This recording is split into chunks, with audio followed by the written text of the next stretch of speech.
Naku po, huli mga tol.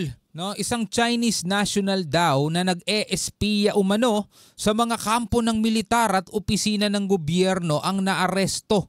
No, naarestado to at meron siyang 2 Pinoy na kasabwat. Yun ang matindi doon mga tol. No? Paano tayo makakausad niyan kung meron tayong mga Pilipinong handang ipagkanuno ang ating bansa, mga kapatid, no? So nadakip din daw, no? Ayan, no? Kulong, kalaboso mga kapatid ang isang Chinese national at 2 kasabwat niyang Pinoy na sangkot umano sa pag-eespiya sa mga kampo ng militar, opisina ng gobyerno, pati mga mall. Gamit ang ilang high-tech na equipment. Ang Chinese national lumalabas na graduate ng isang universidad na kontrolado umano ng People's Liberation Army ng China. Naku po. Alamin natin to mga kapatid, panoorin natin to mula rito sa GMA Integrated News. Pero bago natin to simulan, huwag mong kalimutan mag-subscribe ha. Click mo na rin ang notification bell para ma-notify ka whenever na may mga bago tayong reaction video tulad nito. So huwag na natin patagalin pa, panoorin na natin to mga tol. Kalaboso ang isang Chinese national at 2 kasabot niyang Pinoy na sangkot umano sa pang-espiya sa mga kampo ng militar, opisina ng gobyerno, pati mga mall. Nakakalungkot, no? Pati kapwa natin Pilipino mga tol. Ay nako. 2 lang to na aresto, pero sa tingin nyo ba 2 lang to mga tol? No? Napakarami siguro. Napakarami. Iba, bulgar nga eh. Talagang pro-China eh. Bulgar nga eh. Gamit ang ilang high-tech na equipment. Ang Chinese national lumalabas na graduate ng isang universidad na kontrolado umano ng People's Liberation Army ng China. Nakatutok si Dano Tingkungko. So anong universidad yun? Dito kaya sa Pilipinas yun o sa China? Ito ang ilang high-tech na intelligence, surveillance and reconnaissance equipment na na-recover ng NBI at AFP mula sa sasakyang ginamit ng isang Chinese national at 2 Pilipinong kasamahan na sangkot umano sa paniniktik sa mga kampo na militar at ilang mga vital installation sa Luzon noong Disyembre. Ang mga gamit na ito hindi raw basta-basta dahil kayang bumuo ng 3D map ng kahit anong lugar na pupwestuhan niya kahit hindi pumasok sa loob. Hindi nga talaga basta-basta yan. Kumbaga pag halimbawa paparking ka sa labas lang, for example ng isang mall, no? Kung saan ka nakaparking, kaya mong gawa ng 3D map yung buong mall. Diba? Alam mo yung magiging labas-masok niya, yung mga daan niya. Kasi magiging 3D map nga siya eh. Mula sa pinaka-basement hanggang sa pinaka-top floor, alam mo na ngayon kung saan ang mga magiging pasikot-sikot niya.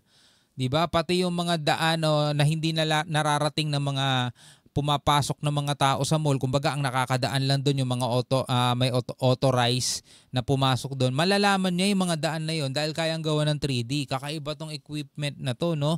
So halimbawa pumarada to sa labas for example ng Malacanang, no? Kayang-kaya niyang gawa ng 3D yung buong loob ng Malacanang, mga tol, parang gano'n ang datingan. Kayang ipadala real-time at posible umanong naipadala na sa hindi malamang lugar ang anumang datos na nakalap sa mga lugar na inikutan nito. So alarming in the sense na itong mga equipment is capable of producing coordinates. I don't want to sound as an alarmist, pero pwede ho kasi itong gamitin in terms of drone control. Malalaman ho nila yung ating topography.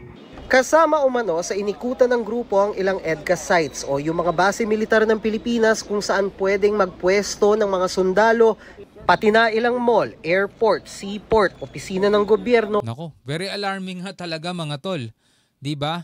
Kasi napagpaplanuhan na agad in advance kapag meron silang mga ganitong klaseng equipment.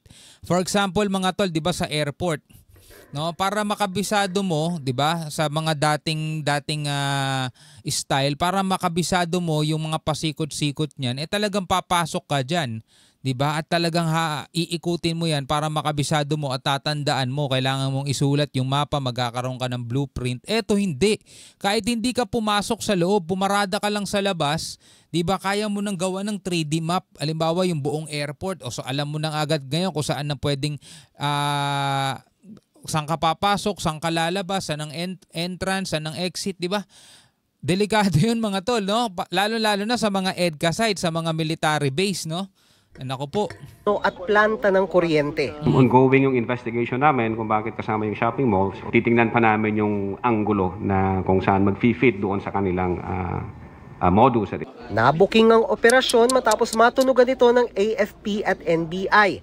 Arestado ang Chinese national at 2 Pinoy na kasabwat. Last December, na-share sa amin ng Naval Intelligence ng Armed Forces of the Philippines ang isang information na merong Chinese group na nagpunta dito sa Pilipinas at nagmamanman sa ating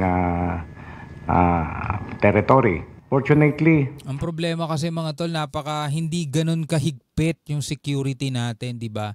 So nalaman nila may Chinese groups na nagpunta rito, di ba? So minanmanan, wala na, nagawa na nila yung mga dapat nilang gawin bago na-aresto.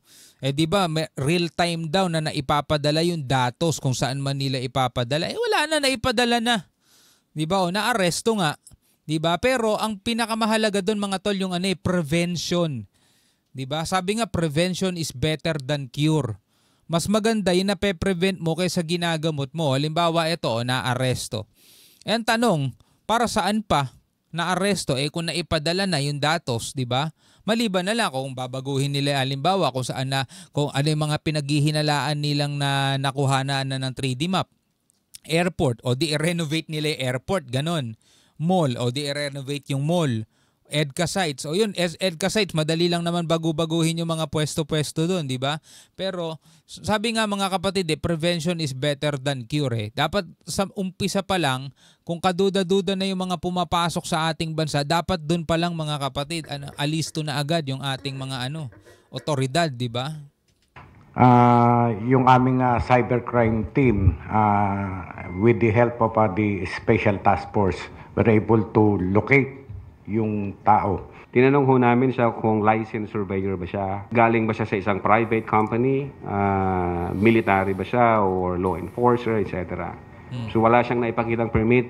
Batay sa investigasyon, ang sangkot na Chinese national ay isang engineer na graduate ng isang eskwelahang kontrolado umano ng People's Liberation Army ng China. Nako. 5 taon na raw itong nananatili rito sa bansa. Biruin mo, 5 taon nang nandirito. Nakitaan din daw sila ng mga deposit slip na nagkakahalaga ng 1.5 million pesos linggo-linggo. Grabe, linggo-linggo. At may financer din daw mula sa China. Kinasuhan na siya ng espionage in relation to violation of cybercrime law.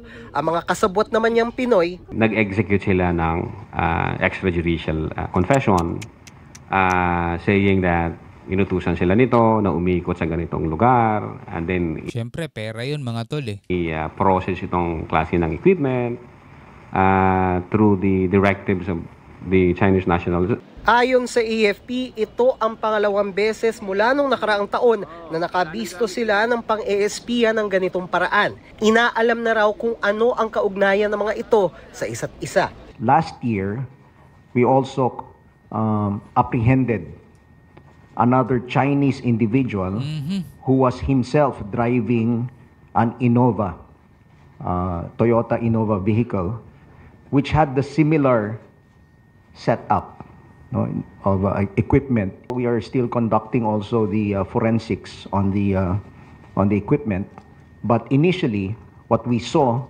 in the equipment were pictures of camps, picture ng Fort Bonifacio, picture ng Camp Aguinaldo, picture ng Camp Crame, and so on.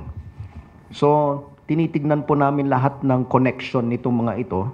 Para sa GMA Integrated News. Grabe, no? Kaya talaga kailangan mas alerto ang ating mga otoridad, mga tol Kasi kung ito real time na naipapadala, tulad nga ng sinabi ko, naipadala na. 'Di ba? Naipadala na, nahuli. Ang pinaka-importante mga tol, yung prevention Yung tipong bago ka pa man makakilos, pero kailangan mo kasi ng ebidensya 'di ba? O ayan, ikakaso mo, kailangan ebidensya, kailangan mo nga muna talagang mahuli sa akto o kaya may magawa muna siya. Yun ang problema, di ba? Anyway, mga kapatid, ituloy natin tong balitang to mula naman dito sa UNTV News. Ito yung AFP at US Navy nagsagawa ng maritime cooperative activity sa West Philippine Sea.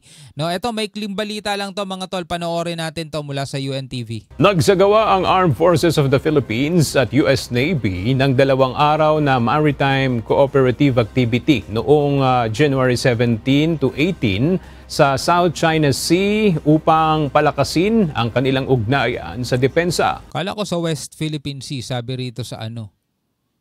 No? Kasi malaki yung South China Sea eh. 'Di ba? Saan sa South China Sea? Malamang sa West Philippines ito. Ayon kay AFP Chief of Staff General Romeo Browner Jr., mahalaga ang ganitong pagsasanay para sa seguridad ng bansa at kapayapaan sa rehiyon.